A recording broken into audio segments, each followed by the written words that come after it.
যৌগিক ভার্বের তালিকাগুলো দেখেছি। তাহলে প্রথমে সাধারণ জ্ঞান দিয়ে বলো কোন ভার্বটা বসবে?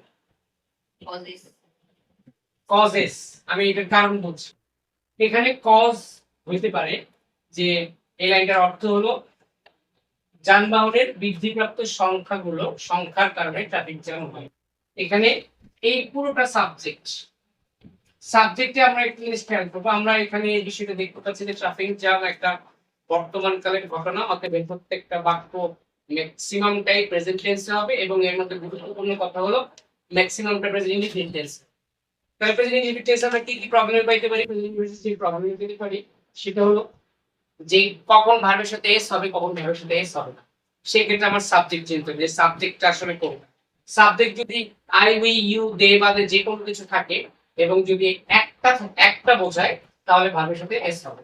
এখন এইখানে এই বাক্যে আমার সাবজেক্ট চেনা দরকার। তাহলে এই বাক্যে সাবজেক্ট বলছে ইনক্রিজিং নাম্বার অফ ভেহিকলস, এই পুরোটা সাবজেক্ট। এখানে কিন্তু এই এসটা দিয়ে এই ভেহিকলের প্লুরাল বোঝালো, এইটা কিন্তু প্লুরাল না।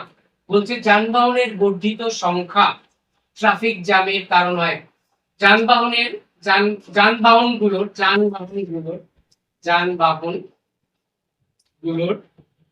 এটা কিন্তু প্লুরাল, কিন্তু বর্ধিত সংখ্যাটা উল্লেখ করা হয়নি, বলা হয়নি 5,000 যানবাহন 10,000 যানবাহন সংখ্যাকে। আর এখানে সংখ্যা এই সংখ্যাটা দ্বারা প্লুরাল বোঝা যাচ্ছে না। তাহলে অফের ব্যাপারটা একটু খেয়াল করতে হবে। বাক্যে কিছু শব্দ বুঝছে, শব্দের মাঝে যদি অফ থাকে তাহলে আসলে অফের বাম পাশে যেটা আছে সেটা মেইন শব্দ।